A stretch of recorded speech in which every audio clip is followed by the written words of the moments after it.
بسم اللہ الرحمن الرحیم۔ ڈاکٹر فرحت ہاشمی کے لیکچر سننا۔ یہاں پر قرآن پاک کی تعلیم کا کوئی باقاعدہ ادارہ نہیں ہے۔ ڈاکٹر فرحت ہاشمی کی طالبات ہمیں واٹس ایپ گروپ پر قرآن پاک کی تعلیمات دیتی ہیں۔ کیا ڈاکٹر فرحت ہاشمی صاحبہ کے ترجمہ و تفسیر پر اعتماد کیا جا سکتا ہے یا نہیں؟ مسز عدیل اسپین سے۔ ڈاکٹر فرحت ہاشمی کے جب سے لیکچر شروع ہوئے ہیں الحمدللہ بہت ساری خواتین نے پردہ کیا ہے۔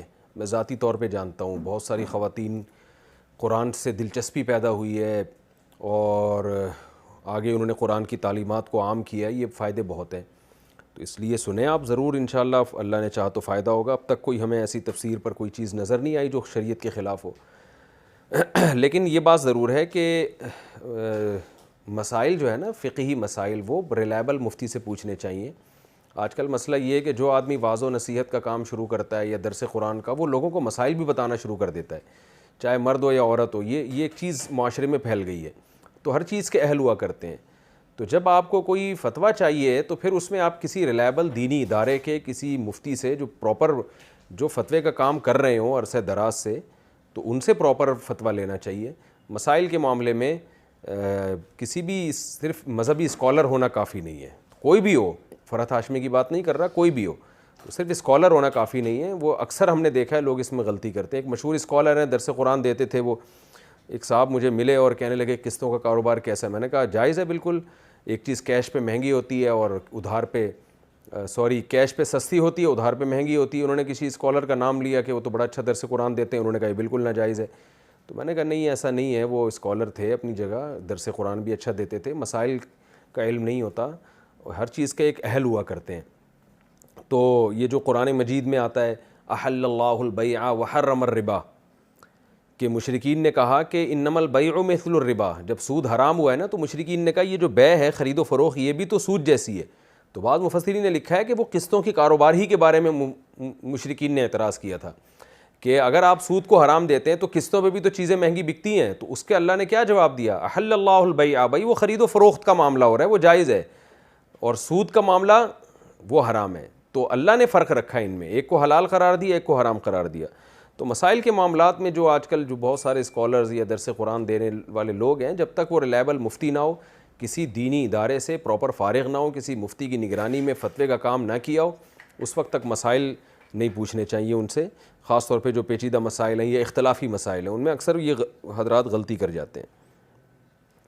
کیا سفر معراج میں دیدار الہی ہوا تھا؟ کیا قرآن و حدیث سے اس بارے میں کوئی روشنی ملتی ہے کہ معراج کے سفر میں رسول اللہ صلی اللہ علیہ وسلم نے اللہ تعالیٰ کو اپنی آنکھوں سے دیکھا تھا یا نہیں؟ کامران شیخ، سعودی عرب سے۔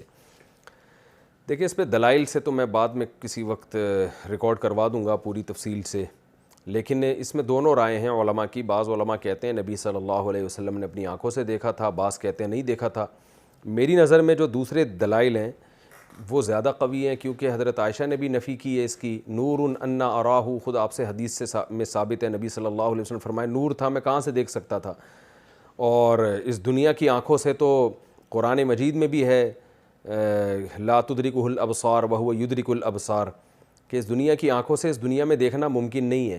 معراج پہ جب آپ صلی اللہ علیہ وسلم گئے، وہ تو اسی عالم میں گئے ہیں، عالم خواب میں یا عالم ارواح میں تھوڑی گئے، وہ تو انہی آنکھوں کے ساتھ گئے۔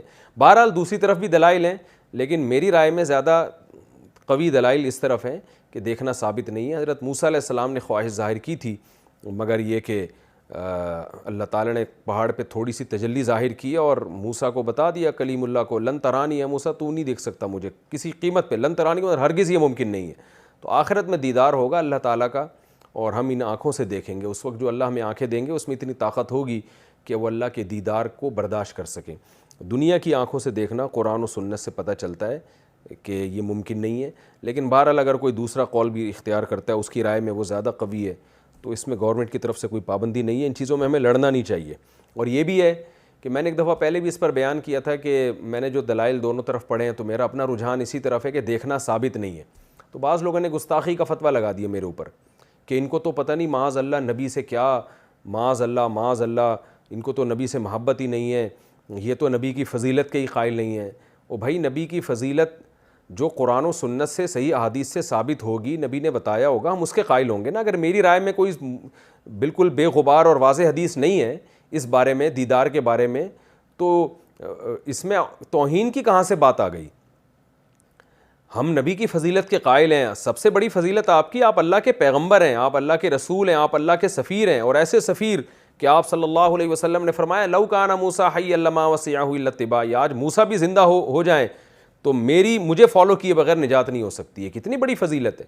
تو جو فضیلتیں ہمارے نبی کی ثابت ہیں وہ خود اتنی بڑی فضیلت ہیں کہ اس سے بعد اگر کوئی کسی ضعیف حدیث کی بیس پہ یا ایسی حدیث جو واضح نہیں ہے اس کی بیس پر اس روایت سے ثابت ہونے والے مضمون کا اگر کوئی انکار کر دیتا ہے تو اس سے پیغمبر کی توہین کا کوئی پہلو نہیں نکلتا۔